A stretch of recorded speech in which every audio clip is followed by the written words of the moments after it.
Just like Shadow in 06, Frontiers decides to give similar arcs to its secondary characters, but from Sonic Adventure.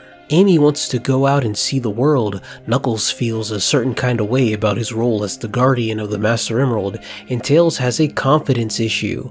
Now, I personally hate repetitive character arcs, but giving an abridged version of one isn't an inherently bad idea. And I also acknowledge and accept the fact that these can't be as good as SA1 because none of these characters have their own separate campaigns all to themselves.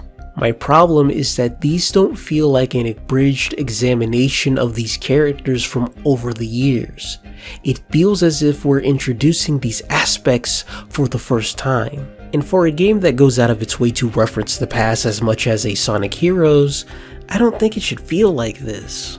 One mentality in writing like this is that just because a character learned a lesson doesn't mean they can't relearn it, and that's a good reason to refresh a bunch of people on a character's arc, but to do that well, you need to first set them up for that situation.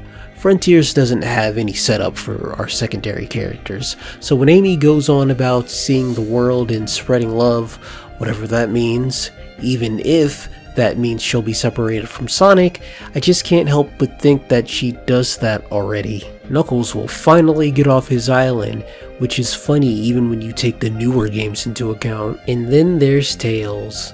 Tails.